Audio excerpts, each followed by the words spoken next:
అందరికీ వందనాలు. నేనెవరినో మీ అందరికి తెలుసు కాబట్టి నేను పరిచయం చేసుకోవాల్సిన అవసరం లేదు. నాకు అనుభవ సాక్ష్యం నేను ఎట్ట రక్షణ పొందాను, ఎట్ట దేవునిలో నడిచానది పంచుకోవాలని ఆశ కలిగింది. అందుకే ఈరోజు నేను సాక్ష్యం ఎన్ని రోజుల నుంచో చెప్పాలనుకుంటున్నాను. చెప్పలేకపోయాను. ఇంక చివరిలో లాస్ట్ అవుతుందేమో. దేవుడు నన్నెప్పుడు పిలుస్తాడో నాకు తెలీదు.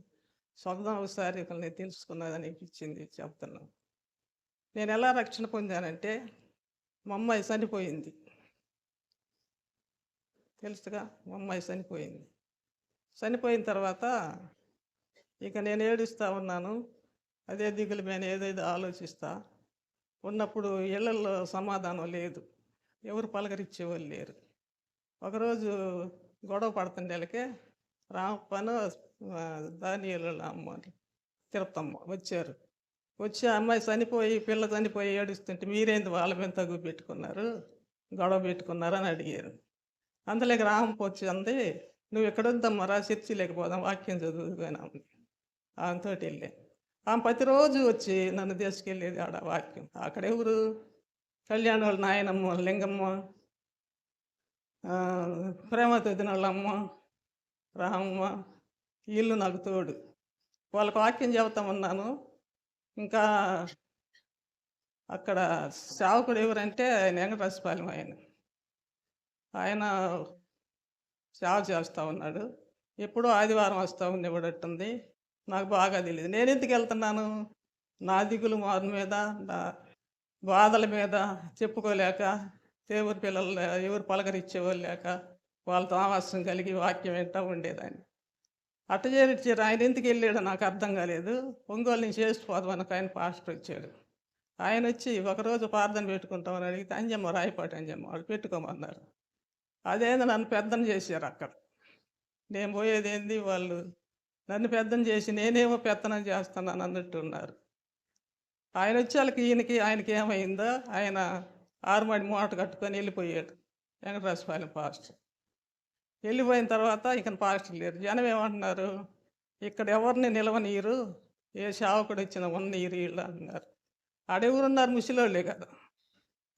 అంటేనో నేను ఎందుకు నిలవనీరు ఏంది ఎవరు రారా ఏంది అనుకునేదాన్ని. అనుకుంటే అలివేలమ్మ వాళ్ళు మరిది కదా ఆయన. ఆమె వచ్చి నువ్వు పిల్ల మాటలు వింటున్నావు, ఆ పిల్ల చెబితే వింటున్నావు, ఆ పిల్లకి ఏం తెలుసు అని అంటున్నావు అని లేచిందా అని అంది.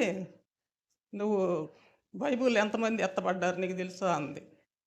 అంటే నా బైబిల్లో ఎంతమంది ఎత్తబడ్డారు నాకు తెలియదు, నేను లోతులకి వెళ్ళలేదు కదా. కానీ నేను పాస్టర్ గారిని ఏమనలేదు, కావాలంటే ఛార్జీ పెట్టుకొని రా నేను అడుగుతాను, నేనేమనంటే వెళ్ళిపోయాడేమని అన్నా. అంటే ఆమెళ్ళ పిల్ల మాటలు ఆయన 10 మంది పోయి పిలుచుకొచ్చేదాన్ని బట్టి రావటం లేదంటది. సరే దానికి ఆ నింద నా నెత్తికేసారేందనుకొని నేను ఆలోచిస్తా ఉన్నా. ఒకసారి ఆయన మా అమ్మోళ్ళ ప్రార్థనకెళ్ళి బాప్తీసం తీసుకుంది. పిల్లని తీసుకెళ్ళి హాస్పిటల్ అంటే ఆమెళ్ళ వైద్యుల దగ్గరికి తీసుకెళ్తుంది. నాకు తెలియదు బాప్తీసం తీసుకున్న వాళ్ళు ఇస్తుంటే మళ్ళీ చేయకూడదని. ఆమె ఎంతసేపటికి ఎర్ర నీళ్ళు తీసి పెట్టను, బూడిద చల్లను, అదేమిటి ప్రార్థనకు పోయేవాళ్ళు చెప్పారు అంటాం ఇది చేస్తుంది. ఆఖరికి ఆ పిల్ల చచ్చిపోయిన దాకా వాళ్ళిద్దరు రాధా కూడా వచ్చింది తీసుకొస్తానని. మనిషినిగా రాధా అన్న ఆ పిల్లని నాకు ఈ అన్న నేను చర్చికి తీసుకెళ్తాను బతిమలాడింది వచ్చి. రోజు వచ్చేది ఆ అమ్మాయి కూడా. అయినా వాళ్ళు వదిలిపెట్టకుండా వైద్యుల దగ్గరికే తిప్పుతూ ఉన్నారు. ఆ వైద్యుల దగ్గరికి హాస్పిటల్ కొంతమంది ఏమో దెయ్యాలు ఎక్కడున్నాయి అంటే హాస్పిటల్ తీసుకెళ్ళటం. రమణారావు అన్నాడు, అమ్మ వాడాల్సిన మందులన్నీ వాడాను, ఇంకా జ్వరం వస్తుందంటే మీరు గ్రహశాంతి చేసుకోండి అని చెప్పాడు. ఇంకా అట్ట తిప్పుతా ఉన్నాము. ఆ అమ్మాయి చనిపోయింది. అప్పుడు వెళ్తుంది మా అమ్మ చర్చికి. నాకు కడుపులో మట్టి బాగా తిట్టా. నువ్వు బాప్తీసం ఏం చెప్పేదంటే నేను బాప్తీసం తీసుకున్న దాన్నే వెళ్తుంటే ఏమో రాదేంది అంటుంది నన్ను. నాకేం భయం వేస్తుందంటే నేను వాక్యం వల్ల చదువుదామని బైబిల్ తీస్తే ఆకాశం అందు కానీ భూమి మీద కానీ భూమి కింద నీళ్లలో కానీ ఏ రూపం నీకు ఉండకూడదని మాట ఇచ్చింది. అదేదో నన్ను గద్దించినట్టుంది, నాకు భయం వేస్తుంది. అందుకని వద్దు చర్చికే తీసుకెళ్దామంటే వాళ్ళు వినటంలా. అట్టా నువ్వన్న తీసుకెళ్ళి చర్చికి అంటే మా అమ్మ చర్చికే బాటలా. అమ్మాయి చచ్చిపోయినాక వెళ్తుంది. ఎందుకు వెళ్తున్నావు ఏం చేస్తానికి వెళ్తున్నావు అంటే ఆమె ఏమందంటే ఎందుకు బాప్తీసం తీసుకున్న వాక్యం తెలియకుండా అంటే ఆమె అంది పరలోకానికి వెళ్ళటానికి టిక్కెట్ అంటే ఇది ఆ మాట చెబితే నేను బాప్తిసం తీసుకున్నాను. అంటే వీళ్ళకి అర్థమైంది ఇంతే కావాలి వాక్యం అనుకున్నాను. ఇంకా అట్నే ఆ చర్చిలో ప్రార్థన చేసుకుంటా ఉంటే ఇంక అందరూ ఆమె అంటున్నారు, "ఇటు చర్చిలో ఎవరు నిలవనీయరు, వీళ్ళెవరిని ఉండనీయరు, చర్చి మూతపడాల్సిందేన." అప్పుడు నేను ఒకరోజు ఉపవాసం ఉండి ప్రార్థన చేసి, బాగా ప్రార్థన చేసి, కన్నీళ్ళు విడిచి, షష్ఠికి సేవకుడు రాడా, తలుపులు మూయబడతాయి అని ప్రార్థన చేసి, ప్రార్థన చేసి నైట్ మంచినీళ్ళు కూడా తాగకుండా నైట్ 4 గంటల దాకా చేసి పడుకున్నాను. పడుకున్నప్పుడల్లా కళ దర్శనం అనుకోవాలో కళ అనుకోవాలో నాకు అర్థం కాలేదు. పెద్ద బావి కనపడుతుంది. ఆ బావిలో మంటలు మండుతా ఉన్నాయి. ఆ మంటల్లో నుంచి చేతులు కనపడతా ఉన్నాయి. ఆ యొక్క దర్శనం నేను ఇప్పుడు కూడా మర్చిపోలేకపోతాను. అప్పుడు ఆ చేతుల్ని పట్టుకొని తీస్తున్నాడు ఎవరు, ఆసన్న. ఆ యవనస్తులైన పిల్లల చేతులు తప్పితే ఆసన్న ఒక్కొక్కళ్ళని బయటికి తీస్తా ఉన్నాడు. నేను నుంచొని అనుకుంటున్నాను, ఆసన్న అగ్నిలో బాప్తిస్మం ఇస్తున్నాడు, నేను పోయి ఆడ తీసుకుంటే ఈ చర్చిలో ఎవరుండరు కావాలా అని వెనక్కి తిరిగి వచ్చా. వచ్చినప్పుడు నా వెనకీడికి వచ్చి ఆయన, "అమ్మ, ఈ చర్చి ఇంకా మూతపడదు, ఇక్కడికి సేవకులు వస్తారు, సేవ జరుగుద్ది" అన్నాడు. అని చెప్పి పెద్ద తలుపులు ఉన్నాయి, కింద నుంచి మీదకి ఆకాశం ఎత్తునున్నాయి తలుపులు, తెరిచేసాడు. పగటంలో ఒక వాక్యం ఉంది, "నేను తలుపు వేస్తే తీయవాడు ఒకటను లేడు, నేను మూస్తే తీసేవాడు లేడు, తెరిస్తే ఆపేవాళ్ళు లేరు, వేసేవాళ్ళు లేరని." ఇక నా వాక్యం వచ్చిదాంచి నేను ఆలోచిస్తా ఉంటే ఆసన్నకు శావున్నే సంఘం ఉందగా, ఆసన్నకు సంఘం ఉన్నే ఎందుకు దేవుడు నాకు చూపించాడు, దాని వివరం ఏందో నాకు అర్థం కాలేదు, ఎందుకు చూపించాడు అని. అప్పటి నుంచి ఎప్పుడు అది వచ్చింది, 1992లో వచ్చింది ఆ దర్శనం. ఎందుకు చూపించాడు దేవుడు అని అప్పటి నుంచి ఇప్పటి వరకు కూడా నేను ఆలోచిస్తానే ఉన్నా దాని గురించి. అప్పుడు తర్వాతల్లా ఆసన్నని పిలుద్దాం అన్నారు అక్కడ వాళ్ళు ఏమన్నారు, నాకు దర్శనం వచ్చినాక అన్నని పిలుద్దాం, ఆయన ఎందుకు ఆడాడు ప్రార్థన చేసుకోవడం, అప్పుడు ఆ బజార్లో పూరీలు వేసుకొని చేస్తున్నారు, చేయటం ఇది ఇక్కడ ఇంకొకరిని తీసుకొచ్చి పెట్టడం ఎందుకు, ఆయనే చేసుకుంటాడు, ఆయన పిలుద్దాం అన్నారు. ఇంకా వస్తే మంచిది కదా అనుకుని దేవుడి దర్శనం నెరవేర్చబడుతుంది అనుకున్నాం. కానీ తర్వాత అన్న రాలేదు. తర్వాత 2 వారాలు ఖాళీగా ఉండాక ఆయన వచ్చి చేసుకుంటానన్నారు. అప్పుడు నేను ఇంకా దాన్ని మర్చిపోకుండా ఆలోచిస్తూ ఉన్నాను. మొన్న మందిర ప్రతిష్ఠ రోజు అక్క చెబుతుంది, అక్కడ వాళ్ళు వచ్చారు పిలవడానికని. అప్పుడు నాకు అర్థమయ్యేది ధ్యానించా నేను. ధ్యానిస్తే మొట్టమొదట వచ్చిన సేవకుడు ఎవరంటే అన్నే కదా. యాకోబు పంతులు చచ్చిపోయిన తర్వాత పెద్దవాళ్ళంతా అటు పోయారు ఎలిస్కోలకి, చర్చిలు ఎవరు లేరు, అన్నయ్య వచ్చి ఎన్నో బాధలు పడి, సమస్యలు పడి, ఏడుగుల పాడు కోసం కన్నీళ్లు గార్చుంటారు. జరుగుబాటు లేక, ఇసులుబాటు లేక, చూసేవాళ్ళు లేక, పిల్లలు తల్లులు జరక్క, ఒంగోలేళ్ళను అట్ట ఎన్నో పడ్డారు వాళ్ళు బాధలు. ఉపవాసాలుండి ప్రార్థన చేసి ఉంటారు, పస్తులుండి ప్రార్థన చేసి ఉంటారు, కన్నీళ్లు కార్చుంటారు. దేవుడు పచ్చిపాతి కాదు కాబట్టి వాళ్ళకి పిలుపునిచ్చాడు, రమ్మని అక్కడికి కూడా. కానీ అనుకున్నా నేను అప్పుడు అక్క చెబుతుంటే, అక్కడ వాళ్ళు పిలిచారు నన్ను అని, మమ్మల్ని. ఇప్పుడు దేవుడు పచ్చిపాతి కాదు, పక్షపాత. ముందొచ్చిన వాళ్ళు కాబట్టి అన్నను చూపించాడు.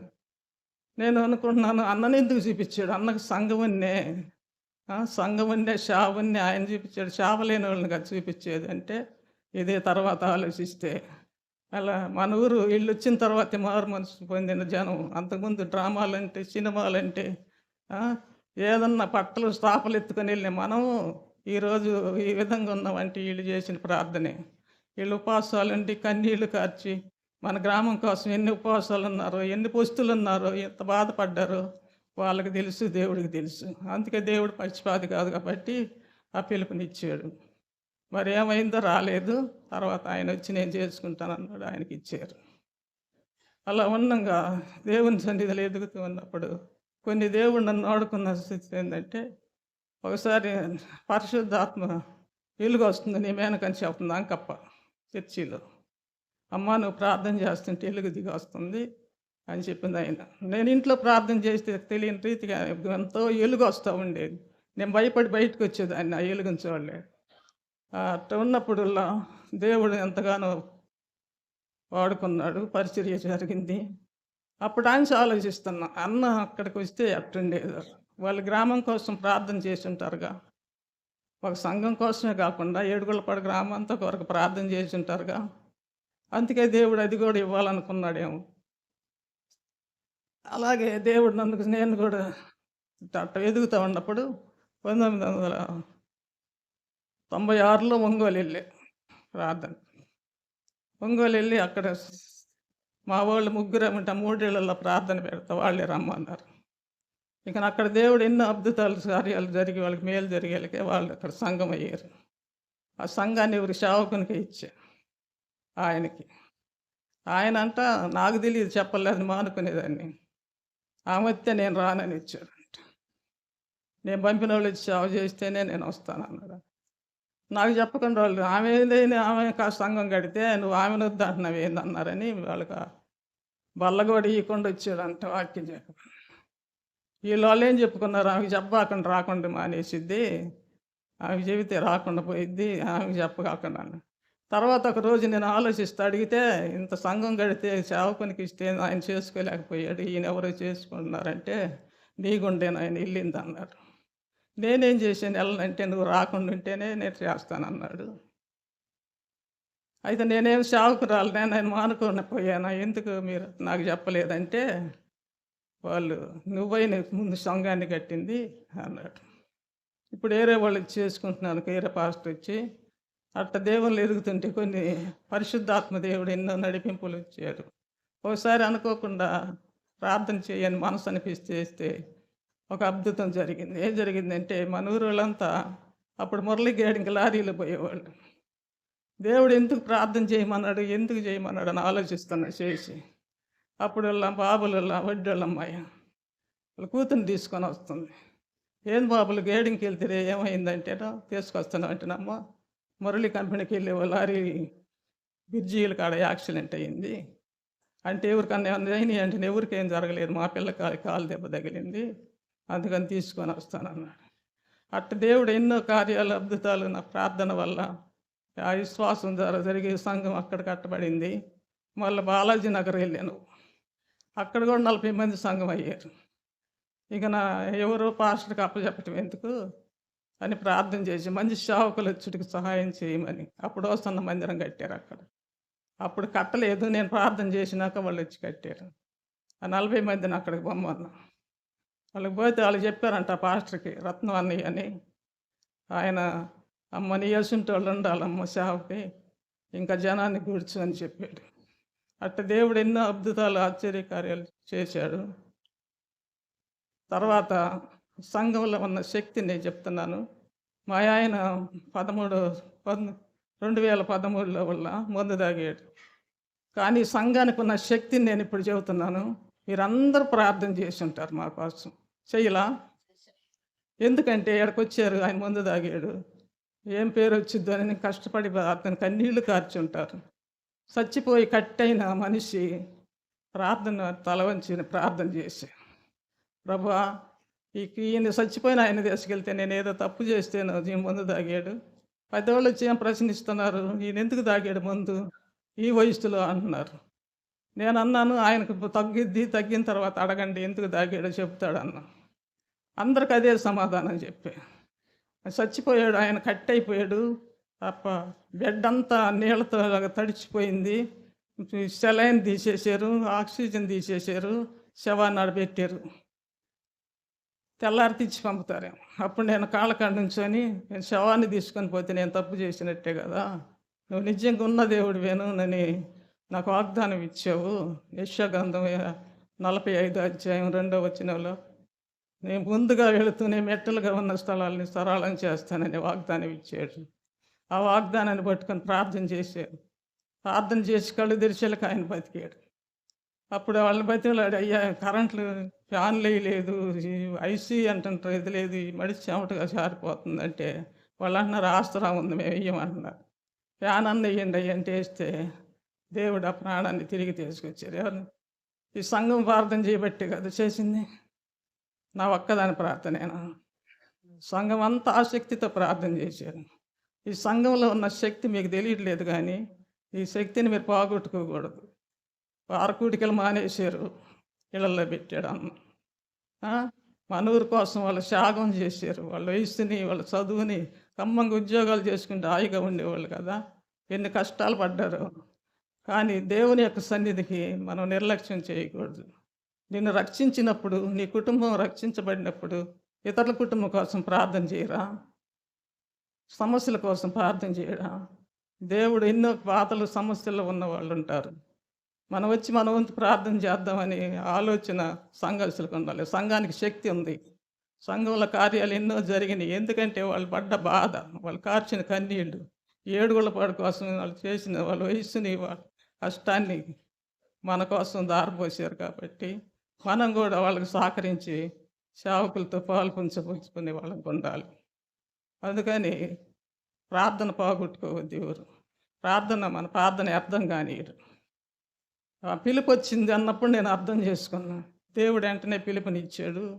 కానీ అది వినియోగించలేకపోయాం. ఒకవేళ వచ్చుంటే ఎట్టుండేదో రామంతా అనుకుంటా. ఇప్పుడు కూడా అనుకుంటా. దాన్ని బట్టి మీకు వందనాలు. ఇంకెంతకంటే ఎక్కువ నేను చెప్పలేను. ప్రార్థన ఎవరు పోగొట్టుకోవద్దు. ఖాళీగా ఉన్న వాళ్ళందరూ వచ్చి మందిరంలో ప్రార్థన చేయండి. కష్టాల్లో, నష్టాల్లో, బాధల్లో, సమస్యల్లో ఉన్న వాళ్ళు ఎంతోమంది ఉంటారు. రక్షణ లేని వారు ఉంటారు. రక్షించబడి వెనకబడిన వాళ్ళు ఉంటారు.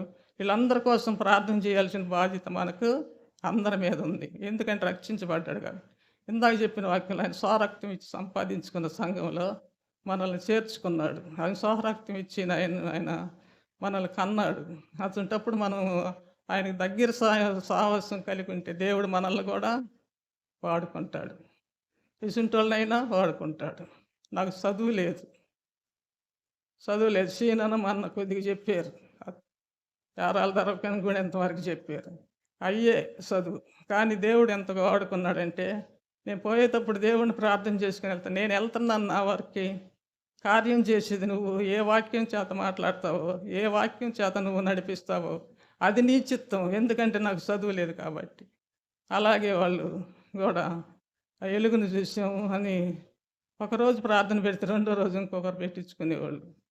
అట్ట సంఘాన్ని కూర్చడానికి పరిశుద్ధాత్మ దేవుడు ఎంతగానో వాడుకున్నాడు.